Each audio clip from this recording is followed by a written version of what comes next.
Shalom. This is Yair Davidiy speaking to you from the land of Israel. We understand and we know, we have proof of it, that the lost 10 tribes are to be found mainly amongst Western nations. That is where the lost 10 tribes are. That is where the lost 10 tribes are to be found according to the sources, according to biblical sources, historical sources. Every source somehow or other pertinent to the subject points in that direction, proves it. They all come together, all the proofs come together from all different professions, all different fields of study, and they all interlock with each other and confirm each other. The lost 10 tribes are amongst Western peoples. That is what we believe, that is what we stand for, spreading this knowledge. Some people try and misinterpret what we're saying. We don't say that all white people belong to the lost 10 tribes of Israel, because they don't. We don't say that all Europeans are descendants of Hebrews, because they are not. We don't even care if someone is white or any other color. It doesn't matter. It might be that through historical and environmental circumstances that many of the lost 10 tribes do have a certain appearance, but that is an incidental outcome of where they have been, where they have lived, or where they are living. It is nothing really to do with what we are teaching. We say the lost 10 tribes are the descendant from Israel, and that they constitute a good portion, a significant portion of peoples in Western Europe and in amongst descendants of West Europeans overseas, that is in North America, Australia, New Zealand and related areas. And we can prove it, and that is what we stand for. This is what we are teaching. We don't know what proportion it is. Doesn't mean that everyone in those regions, everyone in that category are descended from Israel, but that is where the Israelites are. That is where they have to look for. That is where we find them. That is where they had a significant input, a significant impact on where they were living, where they fulfilled the Israelite destiny. That is where the proofs for Israelite origins are to be found, and that is what concerns us. Okay, also some people point to DNA, so we admit that DNA, as conventionally understood, does not support our conclusions, or it may or may not, does not entirely support our conclusions. In fact, on a simple level, it would be not altogether in support of them, but DNA is determined in the long run by environment, by climate, by other factors, as will be proven eventually, and there are already points of proof, evidence pointing in that direction, and that is where future research will prove it to be. Admit that, like other physical factors, once it comes into place, it continues. The same way, we have animals in certain regions. In the North Arctic regions, they turn white. Wolves in the Arctic regions turn white, look white. Polar bears are white because they live in the snow. Hares, rabbits, birds in that region are often white because they live in snow areas, because it's what the environment requires of them. And what determines the colour that is inherited? These colours are inherited, passed on from the parent to the offspring. What determines it? DNA. DNA determines it, and it's admitted that this DNA must be an outcome of environment. And so do the factors that provide us with the classifications of race that are now used in DNA. They too will be shown to be an outcome of environment.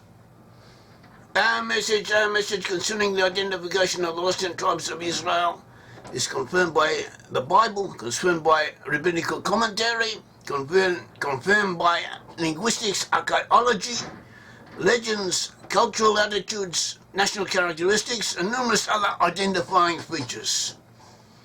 And this is what we are, this is what we have, this is what we speak about.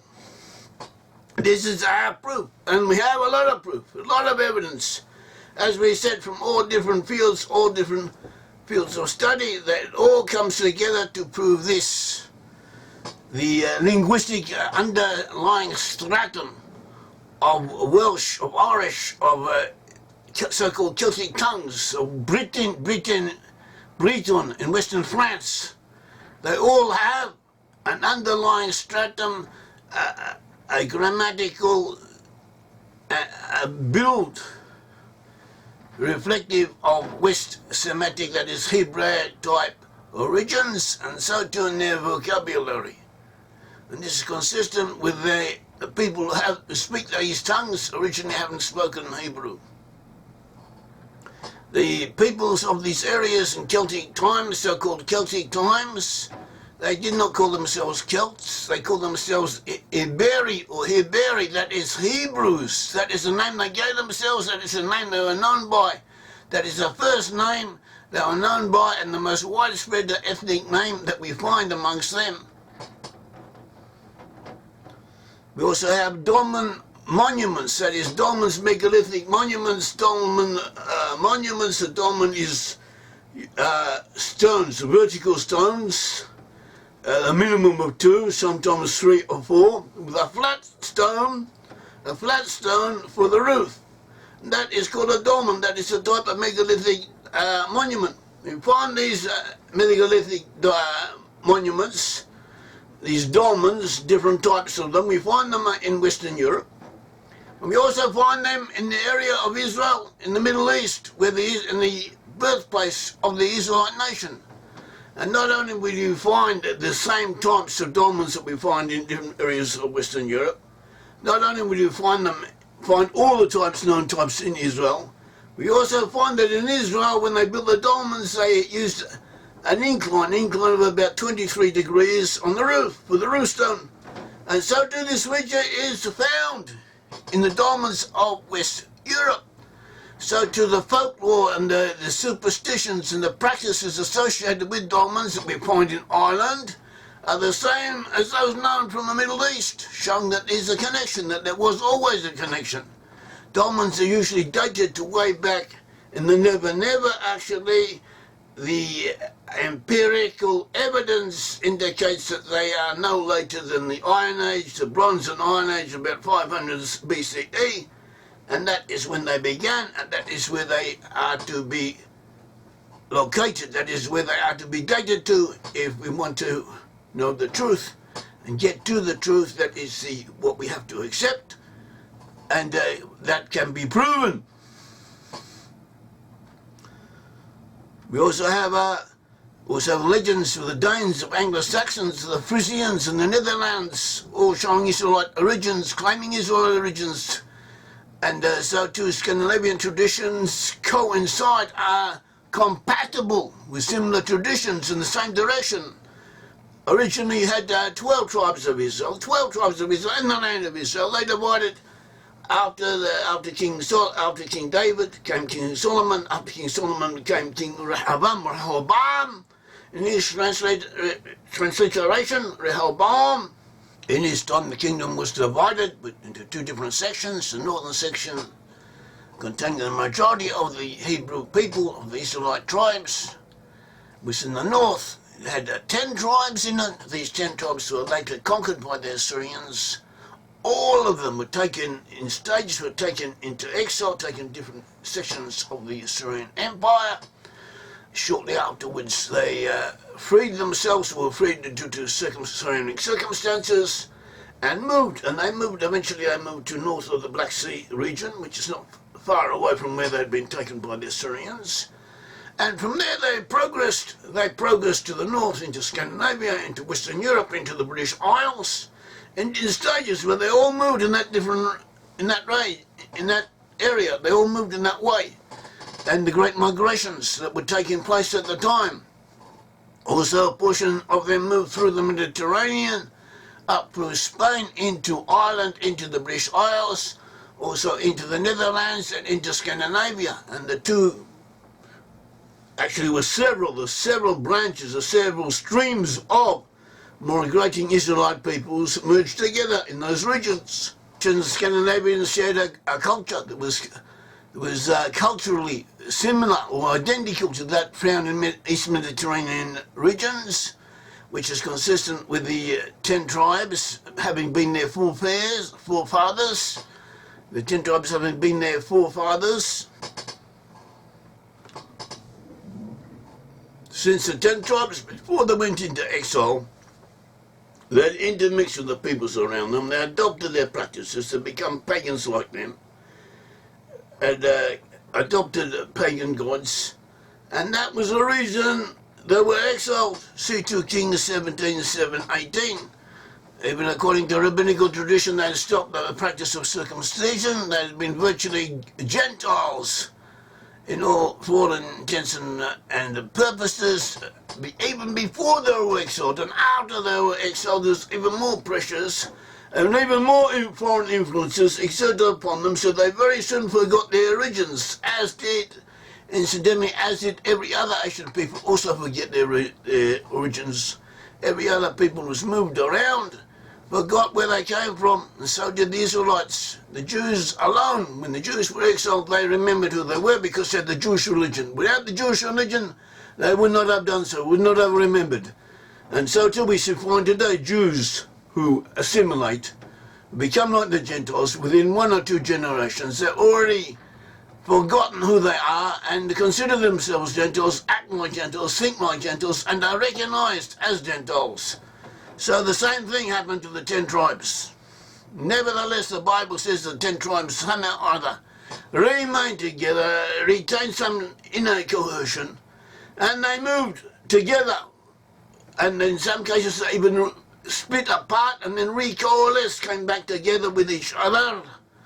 And in the end times, they will reassert their independence. They will be identified and they will be reconciled with Judah. How this will happen, we don't know. We know it will happen because the Bible tells us. And for the moment, we have to concentrate on identifying them and proving their identification and bringing knowledge of this identification to whosoever wishes to know of it or is suited to receive this knowledge. The biblical book of Abijah. Abijah is one of the books of the Bible. We find the expression Abijah 1:20. Abijah 1:20 verse 20 says, as conventionally translated in English translation, this company of Israelite exiles who were in Canaan will possess the land as far as Zarephath. According to the context, it's talking about the end times, and it says, as we see it translated, this company of Israelite exiles who in Canaan will possess the land as far as Zarephath. But that is not how the Hebrew renders it, or that is not how it is understood usually by people who read Hebrew. And biblical commentators, rabbinical commentators, usually understood it to say this first exile, that is the exile of the 10 tribes, because the 10 tribes are first to be exiled. This first exile, who reached from the Canaanite until Zarephath, who reached from the Canaanites until Zarephath. Zarephath in modern Hebrew is the name for France. In medieval Hebrew, it applied more to northern French. To northern France, Rashi said that in the prophecy of Abijah, the term Zarephath applied to France. Nachmanides said it meant the north in general, the northern area in general, the far north in general, he says. Abarbanel applied it to France and England together. There'll be Abraham ibn Ezra, 1099-1167, says that by Canaanites says that because the verse says this first exile which from the Canaanites until Zarephath. Rabbi Abraham ibn Ezra says that by Canaanites Germany is intended. So we need an area bordering on Germany, not including Germany, but bordering on Germany. That is Western Europe, from France, Switzerland, the Netherlands, Belgium, and after that the British Isles and the North Scandinavia. They are the areas where we find the lost in tribes originally to be located, and their offshoots overseas in North America and elsewhere. So that by Canaanites, Germany is intended. Since in ancient times, Canaanites, according to Ibn Ezra, Canaanites escaping from the land of Israel, settled there. So to the Munich University linguist Theo Wennerman, born in 1937, he's quite old at present, but he is well known, and he has a theory, he has claims based on linguistics and other findings that in ancient times Canaanites, both from Phoenician cities, the Phoenicians were of Canaanite origin, and also from Carthage, settled in Germany. And this has been confirmed by other sources. Rashi, Rabbi Solomon ben Isaac, Shlomo ben Yitzchak, 1040 to 1105. He was a major, the foremost commentator on the Bible and on the Talmud and on other rabbinical sources in the Middle Ages. And even now he is the most important commentator that is used, that is referred to. He was born in and died in Champagne, in France. And he commented on this verse of Abijah 120, and he says, Rashi says, this first exile of the children of Israel, who were exiled from the 10 tribes, he says especially from the 10 tribes, to the land of Canaanites, unto Zarephath. And he continues, the commentators say that Zarephath means the kingdom called France in everyday speech. In other words, he is saying that lost 10 tribes were to be found in France. John Calvin, that is the Protestant, the French-Swiss Protestant, 1509-1564. He wrote on the Bible. He wrote extensively on the Bible. He also produced translations of most books of the Bible. And he wrote that he'd been told in his time by Jewish savants, by Jewish sages, that by the Canaanites mentioned in the book of Abijah, the Netherlands was mentioned. So that is similar to what we have said, that to the other sources, at all events, the verse is referring to peoples in that general area. Nachmanides, Ramban, Rabbi Moshe ben Nachman, 1194 to 1270.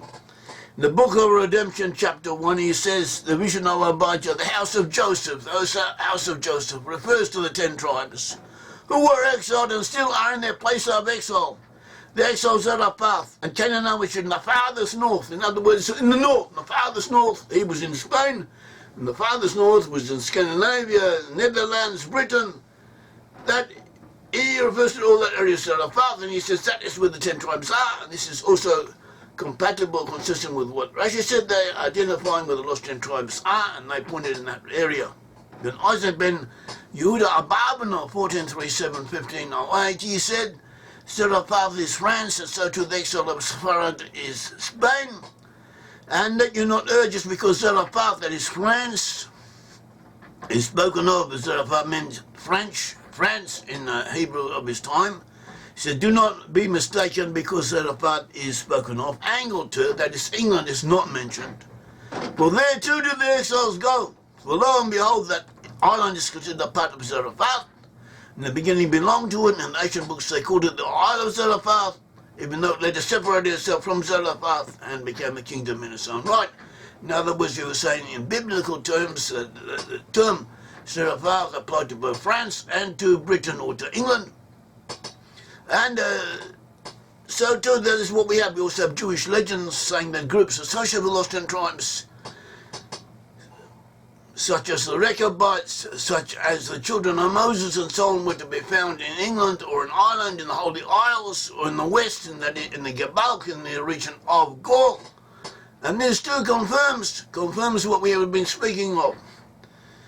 We also have biblical proofs. Biblical proofs also come together to tell us that the lost 10 tribes are in that region, or were to be found in that region in the end times. It says in the ends of the earth, Isaiah 24:16, Isaiah 26:15, Isaiah 41:8-9, Isaiah 43:6, Isaiah 49:6.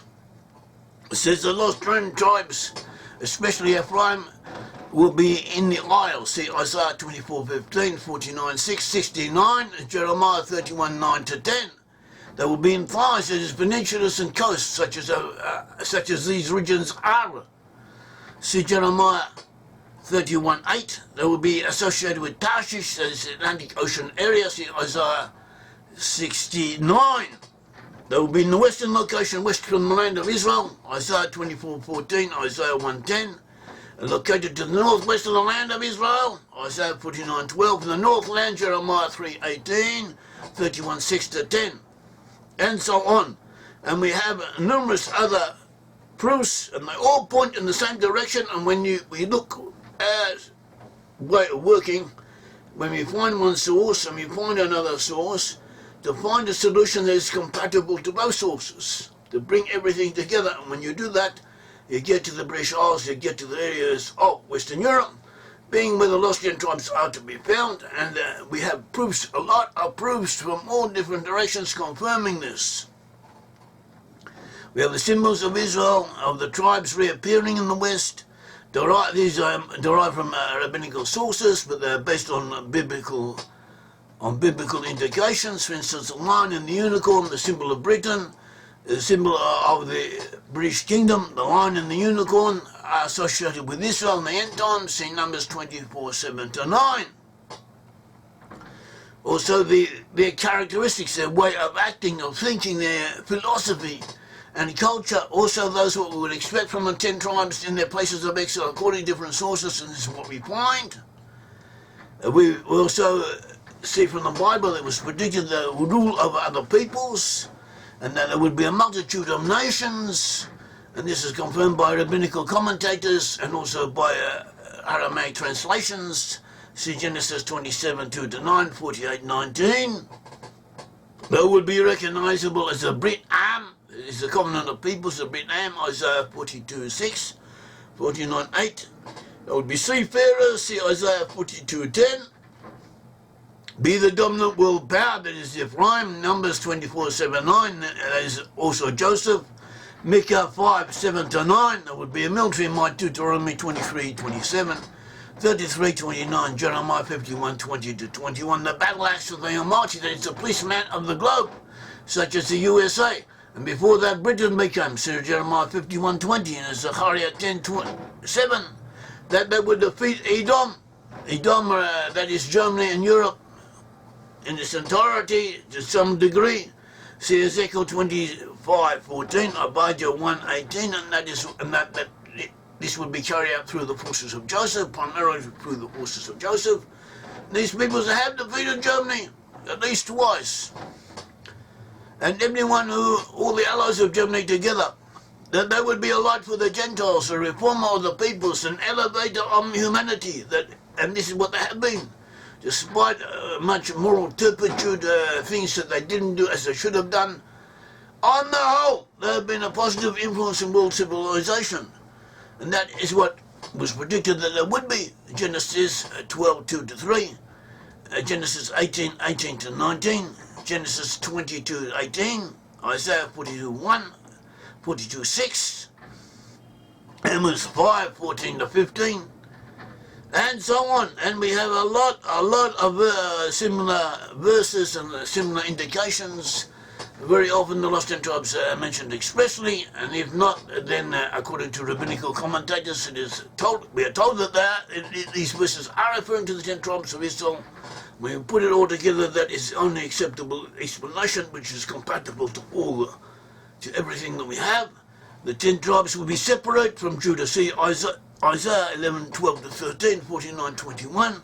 They will be not known to Judah. Judah on the whole will not know who they are. See Isaiah 49:13-14, Isaiah 49:21, Isaiah 1:7, and much more. And all of these proofs and all of these indications all show that lost tribes are now to be amongst Western nations. That is where lost tribes are. That is where they will be to be searched for. That is where they are to be identified as. And it says the reason, and also the verses indicate that there will be a majority of the population in those areas, at least a significant portion of the population in those areas, that they would have influence the national character of peoples in those areas. And this is what we find, and that is what we need to know at present. And we need to know this, we need to impart it to others, to let others know about it, to prove it, to bring additional evidence concerning it, and to spread this information. Thank you. May the Lord God of Israel bless you.